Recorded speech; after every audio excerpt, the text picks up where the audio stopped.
It only took one comment about respect for everything to completely fall apart.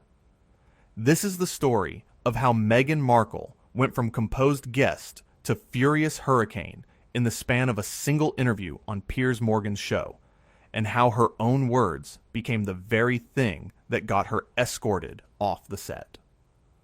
The morning started like any other for Piers Morgan. The studio lights were hot, the cameras were ready, and the producers were buzzing with excitement. They had landed one of the biggest interviews of the year. Meghan Markle, the Duchess who had walked away from royal life, was coming on the show to talk about her new projects and her life in America. Piers sat in his chair, shuffling through his notes. He knew this interview would get attention. Everything Meghan did got attention, but he also knew he had a job to do. Ask the tough questions. Don't let celebrities coast through with pre-approved talking points. Give the audience what they want, the truth. When Meghan walked onto the set, the audience clapped. She smiled and waved, her presence commanding the room like she owned it. She wore an expensive cream-colored suit, her hair perfectly styled, every detail calculated for maximum impact. "Meghan, welcome to the show," Piers said, standing to greet her with a handshake. "Thank you for having me," she replied, her voice warm but with an edge of caution. They sat down. The cameras started rolling. For the first few minutes, everything seemed fine. Piers asked about her life in California, her children, her charitable work. Meghan answered with practiced ease, speaking in smooth, media-trained sentences about finding peace and living authentically. But Piers wasn't interested in the surface-level conversation. He leaned forward, his expression serious. "Let's talk about something people really want to know," he said. "You've been quite vocal about your experience with the British media, calling it toxic, unfair, even racist at times. But isn't it true that you courted that same media when it suited you? When you needed publicity for your projects?" Meghan's smile tightened. "I think that's a very simplistic way of looking at it." "Is it, though?" Piers pressed. "You were happy to do magazine covers. Happy to have photographers follow you to charity events. But the moment the coverage turned critical, suddenly the media is the villain. Isn't that a bit convenient?" "That's not what happened," Meghan said, her voice rising slightly. "There's a difference between working with the media professionally and being harassed, having lies printed about you, having your every move twisted into something negative. But who decides what's a lie and what's legitimate criticism?" Piers countered. "You've made very serious accusations about the royal family, about the institution, about racism. But when people question your version of events, you call it harassment. Don't you see how that looks to people?" Meghan shifted in her seat. "I lived through it. I know what happened. I don't need to justify my experience to anyone." "Well, actually, when you go on international television and make those claims, you do need to justify them," Piers said firmly. "You accused people of racism without naming them. You made the entire family look bad. And when they stayed silent, which is what the royals do, you took that silence as guilt. That's not fair, is it?" "I never said it was the entire family," Meghan shot back. "And I had every right to share my truth." "Your truth," Piers repeated, emphasizing the words. "That's an interesting phrase. Not the truth. Your truth. Which implies there are other truths, other perspectives that might be equally valid. But you don't seem interested in those, do you?" The tension in the studio was thick now. The audience sat in complete silence, watching the exchange like a tennis match. Meghan's jaw tightened. "I'm not going to sit here and be interrogated like I'm on trial. I came here to talk about my work, my future, not to be attacked." "Attacked?" Piers laughed, but there was no humor in it. "I'm asking you questions. That's what journalists do. If you can't handle basic questions about things you've publicly discussed, then maybe you shouldn't be doing interviews." "Maybe I shouldn't be doing interviews with people who clearly have an agenda against me," Meghan snapped. "An agenda?" Piers leaned back in his chair, his arms crossed. My agenda is the truth. My agenda is asking the questions that millions of people want answered. You walked away from the royal family. You did an interview where you made explosive claims. You signed massive deals worth millions of dollars. And now, you want to control the narrative so tightly that anyone who asks a challenging question is the bad guy.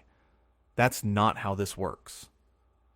You don't know anything about what I went through, Meghan said, her voice shaking now with anger. You sit here in your comfortable studio, judging me, judging my choices, when you have no idea what it's like to be vilified every single day. Vilified? Piers raised his eyebrows. You live in a mansion in California. You have millions of dollars. You have a platform that most people would kill for. You're not a victim, Meghan. You're one of the most privileged people on the planet. And yet, you want everyone to feel sorry for you. I never asked for pity, Meghan said through gritted teeth. No, you just asked for everyone to believe your version of events without question. To accept that you're the innocent party, and everyone else is wrong. The media is wrong. The royal family is wrong. Anyone who criticizes you is wrong. Do you hear how that sounds? Meghan stood up abruptly. I don't have to listen to this. Sit down, Piers said calmly. We're in the middle of an interview. No, Meghan said, her voice sharp. I'm done. This is ridiculous. You invited me here just to ambush me. I invited you here to have a conversation, Piers replied, his voice steady. A real conversation. Not a puff piece where I throw you softball questions and let you promote whatever you want. If you can't handle that, then yes, maybe you should leave. The audience gasped. No one moved. The cameras kept rolling. Meghan pointed a finger at Piers, her composure completely shattered now. You know what your problem is. You can't stand that I walked away. You can't stand that I chose my own happiness over what other people expected of me. It kills you that I have power now, that I don't need the approval of people like you. People like me? Piers said, his voice dangerously quiet. You mean people who don't bow down to you? People who treat you like any other public figure instead of royalty? That's what really bothers you, isn't it? You left the royal family, but you still want to be treated like a duchess. You want all the benefits and none of the scrutiny. You're twisting my words, Meghan said, her hands trembling. I'm not twisting anything. I'm holding up a mirror, and you don't like what you see. Meghan grabbed her microphone and pulled it off, the wire snapping as she yanked too hard. I'm not doing this. This is harassment. This is exactly the kind of toxic behavior I was talking about. Oh, please, Piers said, standing now too. Don't play the victim card again. You came on this show knowing exactly what kind of interviewer I am. You thought you could charm your way through it, control the conversation, make me look like the villain if I dared to push back. But it didn't work, did it? You're a bully, Meghan spat, a small, bitter man who gets off on tearing people down. The studio went completely silent. Even the crew members stopped moving. Piers stared at her, his expression unreadable. Get out, he said quietly. What? Meghan blinked. I said get out. Piers's voice was louder now, firm and commanding. You want to leave? Fine. Leave. But don't you dare come on my show, insult me, call me names, and then pretend you're the victim here. I asked you legitimate questions, questions that any journalist worth their salt would ask, and instead of answering them, you threw a tantrum. I'm not throwing a tantrum, Meghan protested, but her voice was shrill now, proving his point. You're standing in the middle of my studio, having ripped off your microphone, calling me a bully because I wouldn't let you control the interview. That's a tantrum, Meghan. That's what children do when they don't get their way. How dare you, Meghan said, her face flushed red. How dare I? Piers laughed. How dare you? You come here, expecting special treatment, expecting me to nod along while you rewrite history and play the victim. And when I don't, when I actually do my job, you can't handle it. You talk about wanting respect, but you don't give any. You talk about the truth. Oh, but you only want your version heard. You can't have it both ways. Meghan looked around the studio, as if searching for support from someone, anyone. But the crew just stared. The audience sat frozen. No one was coming to her rescue. "This interview is over," she said, trying to regain some dignity. "It's been over since you stood up," Piers replied. "Now either sit back down and finish this conversation like an adult, or leave. But make a choice and stick with it. Stop wavering." For a moment it seemed like Meghan might actually sit back down. Her hand went to the chair, but then her pride kicked in, and she straightened up. "I'm leaving," she announced loudly. "Then leave," Piers said, sitting back down in his chair. "The door's right there." But Meghan didn't move toward the door. Instead, she stood there, as if waiting for Piers to say something else, to try to convince her to stay. When he didn't, when he just sat there looking at her calmly, her anger flared even hotter. "You know what? You're everything that's wrong with journalism," she said. "Everything that's toxic about this industry. You don't care about truth. You care about ratings. You care about creating drama." Piers smiled. "And yet, here you are, giving me exactly what I want. A dramatic scene. A viral moment. You're doing my job for me, Meghan." That was the final straw.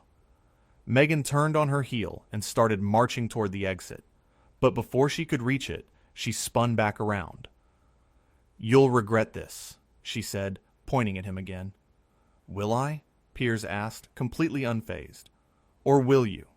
Because tomorrow, people aren't going to be talking about how terrible I am. They're going to be talking about how you couldn't handle a simple interview, how you stormed off set like a diva, how you proved every criticism people have about you being entitled and unable to take accountability." "I don't have to take accountability for things I didn't do," Meghan shouted. "Then stop acting like you're above being questioned," Piers shouted back, his voice rising to match hers. "Stop acting like the rules that apply to everyone else don't apply to you. Stop acting like asking you to back up your claims is somehow an attack on your character." "You don't get to tell me how to act," Meghan said.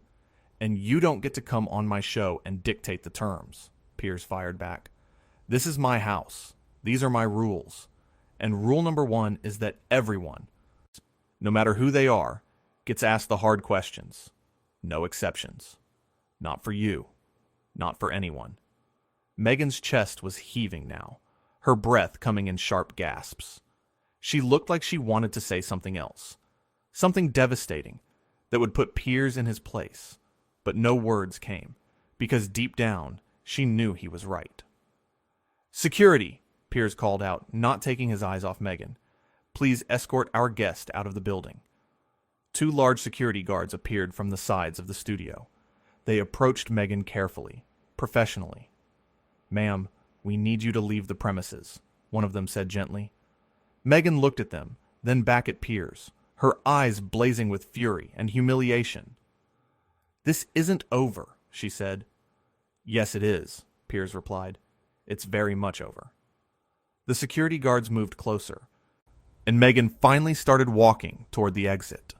But every few steps, she would turn back, as if she couldn't quite believe this was actually happening, as if she expected Piers to call her back, to apologize, to beg her to return to her seat. He didn't. He just sat there, calm and collected, watching her leave. When she reached the door, she paused one last time. "You're making a huge mistake," she said. "The only mistake here was thinking you could come on this show and not be held accountable," Piers said. "Goodbye, Meghan." And with that, she was gone. The security guards followed her out, and the heavy studio door closed behind them with a definitive thud. The studio remained silent for several long seconds. The audience didn't know if they should clap or stay quiet. The crew didn't know if they should cut the cameras or keep rolling. Piers turned to face the main camera directly. "Well," he said, a slight smile playing at his lips. "That was interesting." A nervous laugh rippled through the audience.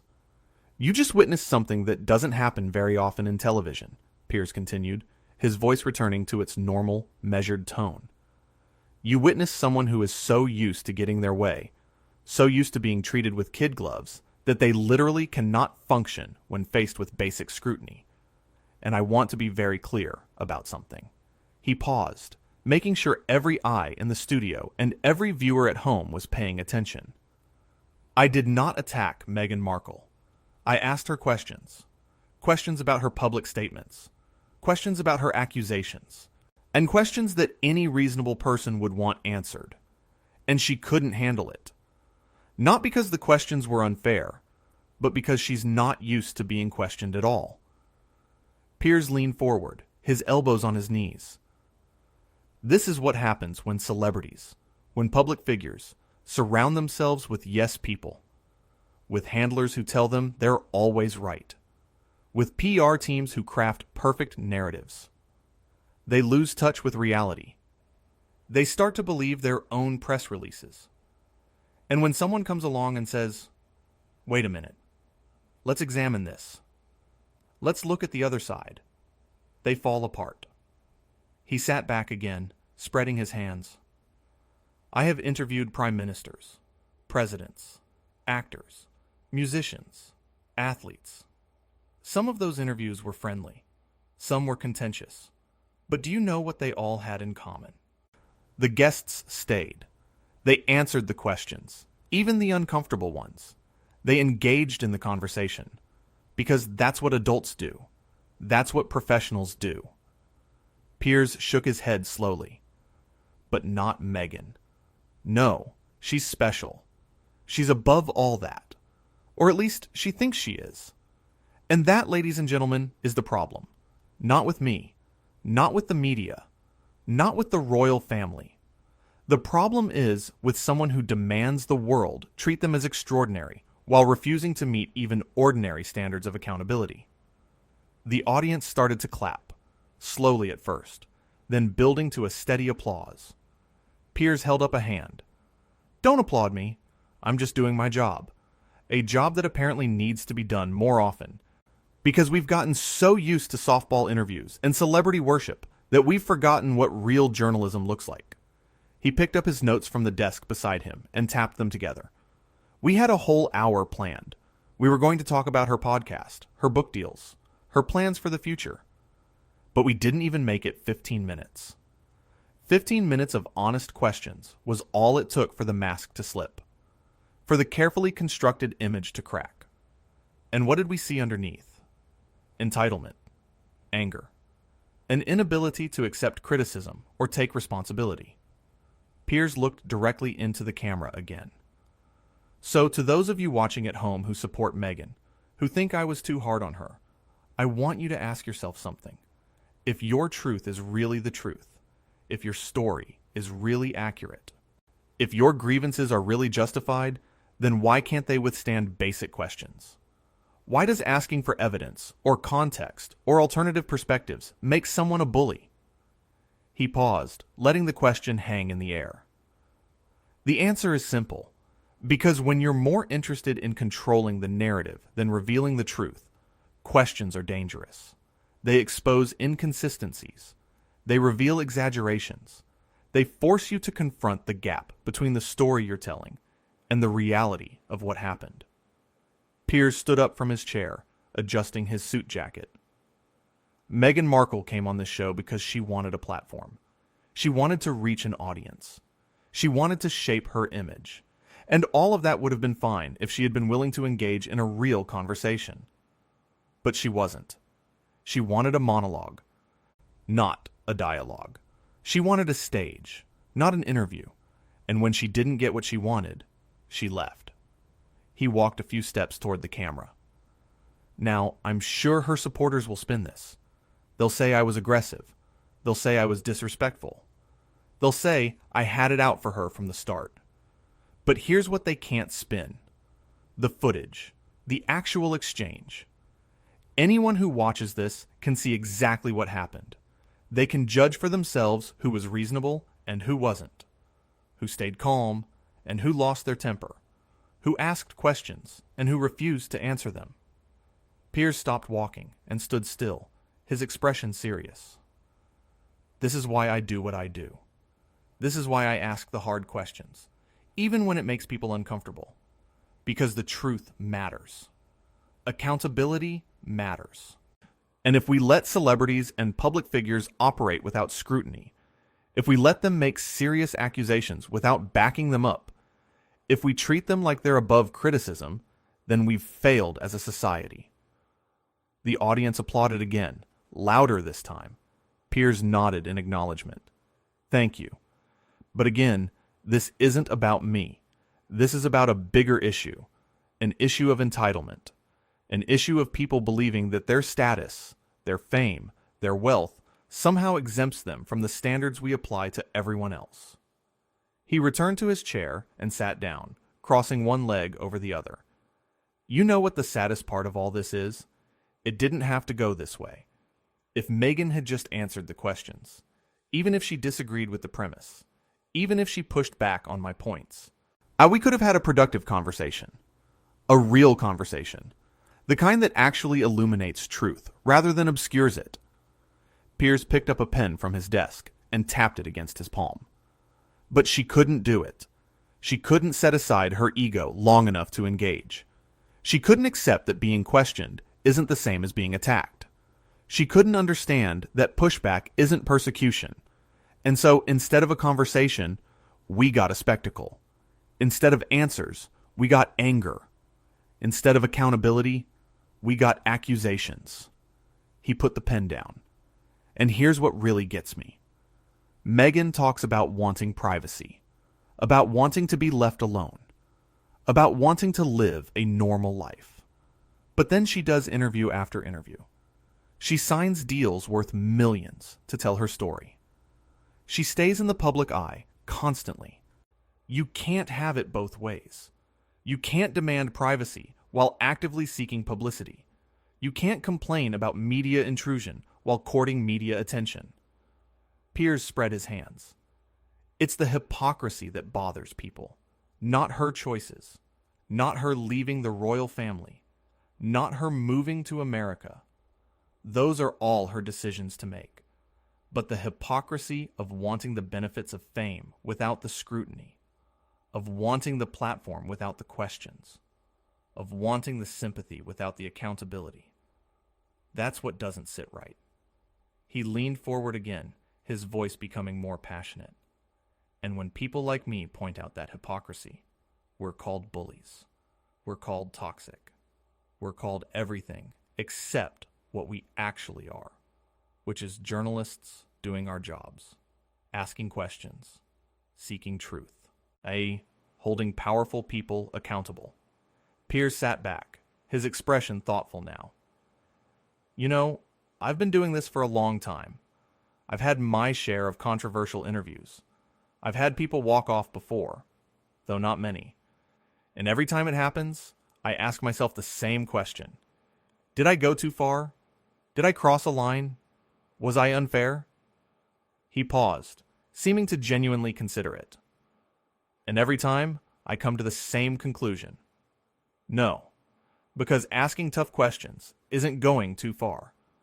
Challenging someone's narrative isn't crossing a line. Refusing to accept non-answers isn't being unfair. It's being thorough. It's being honest. It's being a journalist. The audience was completely silent now, hanging on every word. So when Meghan stormed off this set, when she called me a bully and accused me of harassment, do I feel bad? No, I don't. Because I know what I did. I asked questions. That's it. Questions. And if that's enough to make someone flee, if that's enough to trigger a meltdown, then the problem isn't with the questions. It's with the person being asked. Piers stood up one more time, smoothing down his tie. We're going to take a quick break. When we come back, we'll continue with the rest of today's show. But I wanted to address what just happened head on, in real time, so there's no confusion about the facts. Meghan Markle had an opportunity to engage in substantive dialogue. She chose not to. She chose to leave. That was her decision. Her choice.